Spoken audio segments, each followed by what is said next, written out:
सौम्या और आप देख रहे हैं डीएनए न्यूज़। आज के हमारे प्रोग्राम एक मुलाकात में हम आपका स्वागत करते हैं। आज के हमारे इस प्रोग्राम में हम स्वागत करेंगे भिलाई के लोकप्रिय विधायक देवेंद्र यादव जी से। राजनीति से जुड़े कुछ विषयों पर हम उनसे चर्चा करेंगे। तो आइए हम बातचीत का सिलसिला शुरू करते हैं। जी सर, स्वागत करते हैं सबसे पहले। जी नमस्कार। और भूपेश सरकार के 3.5 साल के कार्यकाल के बारे में आपका क्या कहना है? बेमिसाल रहे या बदहाल, और अब तक कितने वादे पूरे हुए हैं और कितने बाकी हैं? देखिए, ऐसा है कि पिछले 3.5 साल में जो परिवर्तन हुआ है उसको छत्तीसगढ़ के हर एक व्यक्ति ने अनुभव किया है। पिछले 3.5 सालों में जो परिवर्तन हुए हैं छत्तीसगढ़ के हर एक व्यक्ति ने अनुभव किया है, साथ ही साथ देश में भी इसका अनुभव हुआ है। आप याद कीजिए, पहले छत्तीसगढ़ को जाना जाता था नक्सलवाद के नाम से। पिछले 3 सालों में ये परिभाषा बदल गई है। आज छत्तीसगढ़ को जाना जाता है किसानों की खुशहाली का प्रदेश के रूप में। छत्तीसगढ़ को छत्तीसगढ़ की संस्कृति के नाम पे जाना जाता है। हमारा कल्चर एनरिच हुआ है, हमारे युवाओं को नए अवसर मिल रहे हैं। यहाँ पर जो योजनाएं चल रही है, भले वो किसानों के लिए हो या अभी कर्मचारियों के लिए जो ओल्ड पेंशन स्कीम की शुरुआत माननीय मुख्यमंत्री जी ने की है, ये एक ऐसे स्टेप्स हैं जो केवल स्टेट में नहीं पूरे देश की राजनीति में प्रभाव डालते हैं।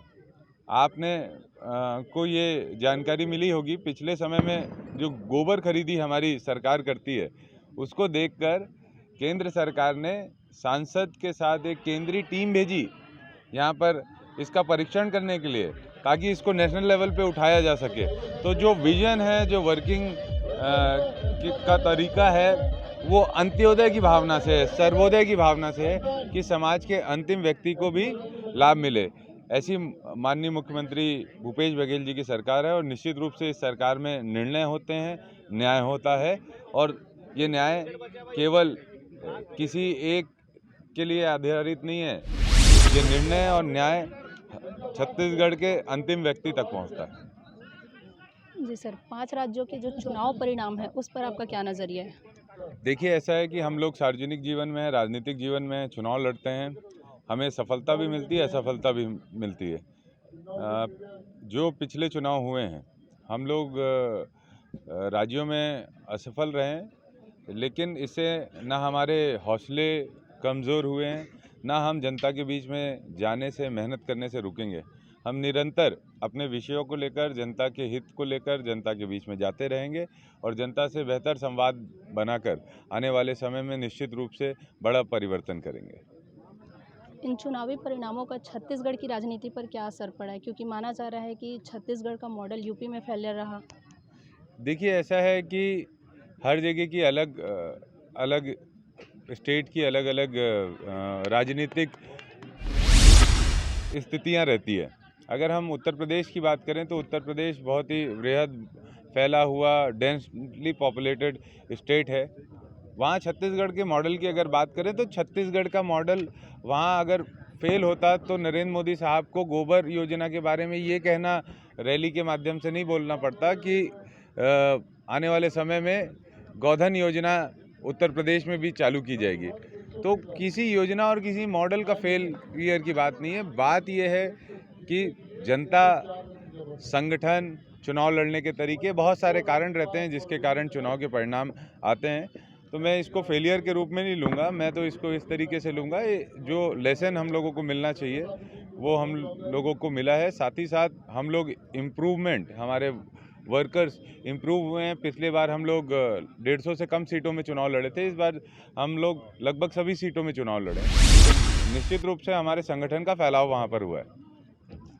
जी, कहा जा रहा है कि यूपी में कांग्रेस की करारी शिकस्त के बाद अब छत्तीसगढ़ में नेतृत्व परिवर्तन की मांग उठ रही है। तो इस बारे में कितनी सच्चाई है, क्या नज़रिया है आपका?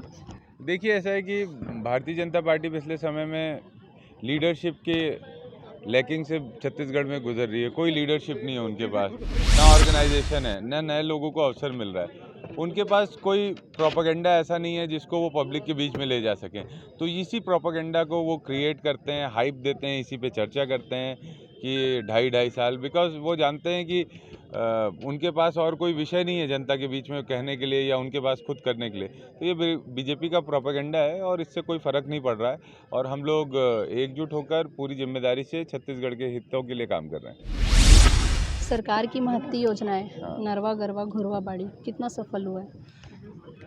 सरकार की जितनी भी योजनाएं हैं उसका क्रियान्वयन, उस पर रेगुलर फॉलोअप, ये हमारे सरकार के द्वारा निरंतर किया जा रहा है। नरवा गरवा घुरवा बाड़ी की अगर बात करें तो पिछले समय में जो ग्रामीण अर्थव्यवस्था है जिसको कहीं ना कहीं भुला दिया गया था, शहरीकरण की ओर भागा जा रहा था पूरा प्रदेश। और शहरीकरण कैसा शहरीकरण?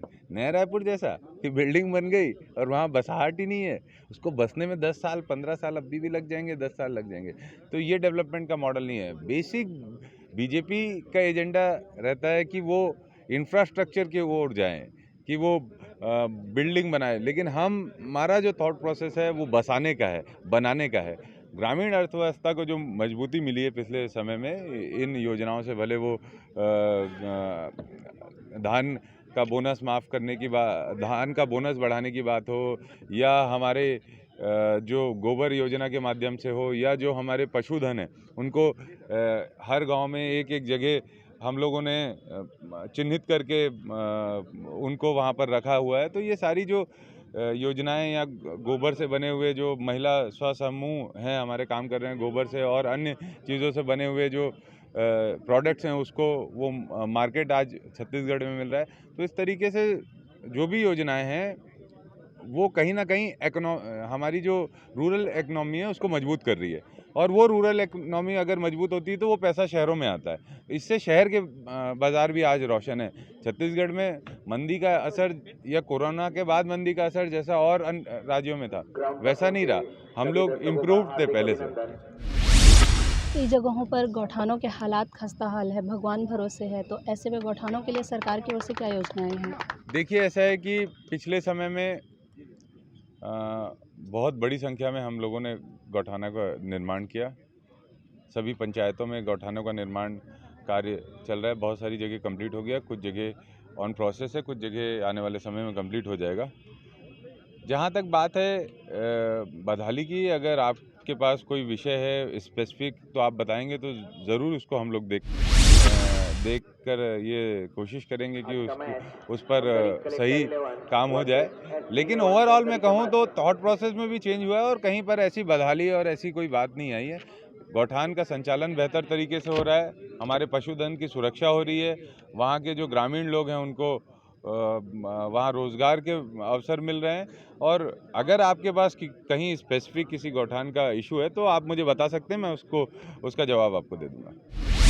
2023 में छत्तीसगढ़ की चुनावी तस्वीर आप क्या देखते हैं? कांग्रेस की सफलता क्या फिर से दोहराई जाएगी? देखिए, ऐसा है, भारतीय जनता पार्टी अभी मैदान में नहीं है, अभी तो मैदान में आना पड़ेगा उनको। हम लोग निश्चित रूप से सरकार फिर से बना रहे हैं और बीजेपी को तो आत्मचिंतन करने की ज़रूरत है। 15 साल की सरकार ने 14 सीट पे सीमित हो गई। सेकेंड लाइन ऑफ लीडरशिप उनके पास आज भी नहीं है। उनके पास ऐसे नेतृत्वकर्ता नहीं है जिनका जनता से संवाद है। बीजेपी कहीं नहीं है। छत्तीसगढ़ में मजबूती से कांग्रेस आएगी। एक विपक्ष के रूप में बीजेपी की भूमिका को आप किस नज़रिए से देखते हैं?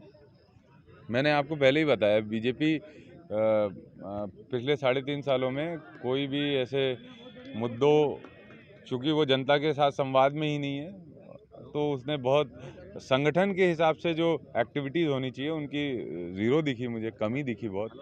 और अभी भी संगठित भी नहीं है और साथ ही साथ लीडरशिप भी नहीं है। जो और नए लोग पार्टी में निरंतर जुड़ते रहते हैं वैसा संगठन का विस्तार भी नहीं है, तो बहुत कमज़ोर स्थिति में है बीजेपी अभी। तो ये था भिलाई के लोकप्रिय विधायक देवेंद्र यादव जी से बातचीत का हमारा सिलसिला। इन्होंने बड़ी ही बेबाकी से हमारे सारे सवालों का हमें जवाब दिया। अब देवेंद्र यादव जी से हम लेते हैं विदाई। आप बने रहिए हमारे साथ डीएनए न्यूज़ पर। फिर मुलाकात होगी आपसे अगले प्रोग्राम में किसी अन्य खास शख्सियत के साथ। तब तक के लिए मुझे दीजिए इजाज़त। जय हिंद, जय छत्तीसगढ़, जय धमतरी।